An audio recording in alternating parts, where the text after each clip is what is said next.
Hello,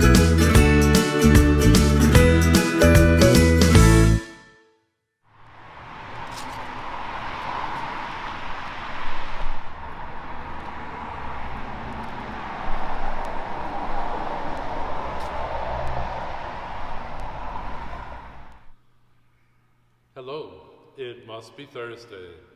Today I want to introduce to you a new video that we have filmed here at St. John's, and we're going to play that first, and then I will have some comments after the video.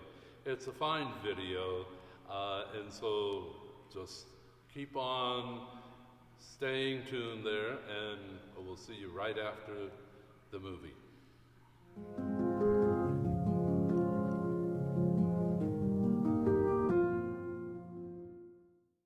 Since 1924, our church building of St. John the Evangelist, with its tower overlooking downtown Lawrence, has been the spiritual home for many thousands of people. In 2024, we will celebrate its 100th anniversary. Our church has been and will continue to be a symbol of the Lord, looking over the life of the community of St. John's. For the past 97 years, people have prayed together, celebrated together, and worked together in this spiritual home. The basement of the church is home to our social hall, where we meet, eat, and celebrate together. It also serves as a lunchroom for our school children eating a hot meal together. Our church has survived many challenges over the years because of the dedication of the people who love this parish. Our first church was constructed in 1860, just 3 years before the Quantrill Raid massacre during the Civil War. More than 150 men and boys were killed, including 14 Catholics of the young St. John's Parish.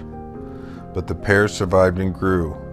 11 years later, in 1871, the parishioners found that their church was too small, so they dismantled it and built a larger 45 by 80 foot brick church. The cost was $10,000. In today's dollars, that would be $211,000. Then in 1924, the building was destroyed by fire. Again, the parish came together and built the church we have today. Now we face another challenge.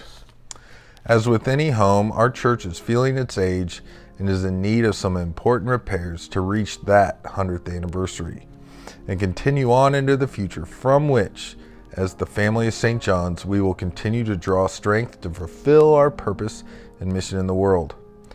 Currently, in our church basement, water is seeping in on the north side. It requires repair of the present damage, plus providing drainage and landscaping to prevent reoccurrence.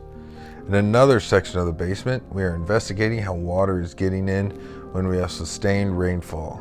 Then there is the ceiling in the church. In the choir loft, there's a patch of ceiling that has fallen. Water leaking from the roof over the years has shown its face. The repairs require that we find artisans and craftsmen familiar with the building methods from a long time ago. And the roof. There are leaks that need to be fixed. That alone will require more than $55,000. What a challenge. Yet we have faced challenges like this before, and we have overcame them. We are so fortunate that we have an anonymous donor who is providing a matching challenge of $50,000. That means your contribution can be doubled. With a successful campaign, we will make steps towards carrying out our long-term responsibility to make sure our home will last well into the future. It is our challenge. If you have not directly done so, please contribute to our matching challenge to protect our home. Great news! We have reached our goal of 50,000, and we have gone over, probably around to about 55,000 as of today. And it is such a great sign of the love that people have for this spiritual home of theirs. And it is our spiritual home that we want to take care of, and so that it is here for many generations to come, so that we may all enjoy the presence of the Lord. Now we're going to keep continuing with the challenge until December 13th, as was originally told. And what we're going to do is some other things that are here in this booklet that the Buildings and Grounds Subcommittee has put together, so that we have guidelines as to what we can start doing and to ensure that our buildings are in proper order and that they are well taken care of into the future. And so we have things like we had a fire alarm system that went out this past summer, and we had to replace that. Now that is something that was not in the budget, and so this will allow us to continue to stay within the budget using the funds that are over the $50,000. Also, we can be looking at some of the doors that are leaving in so much air, cold air during the winter and escaping during the summer. And so we need to really take care of that. As you know, the bills for utilities are going to be going up. And so there is some things that we have not planned for in the budget that are really going to be affecting us. And so that is what is going to be the target for whatever is raised above the challenge grant.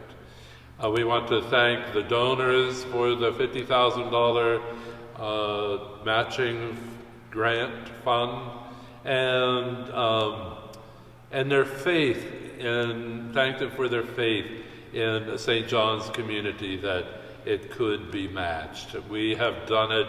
We have gone over. Thank you so much. And on behalf of all the parishioners, those who have contributed, those who were not able to at this time, on behalf of everybody, thank you to each and every one. And so St. John's is going to be lasting, and it'll be a place so that we may come and gather around the Eucharist and be nourished as a community by the Lord and by each other.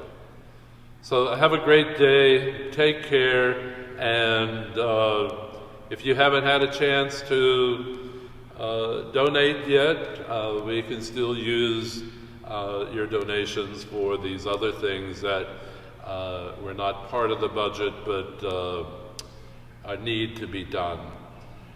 Thanks, take care, and thanks to the Buildings and Grounds Subcommittee for all their work, the Finance Council for the go-ahead on a lot of these things, and your faith in one another and your faith in God.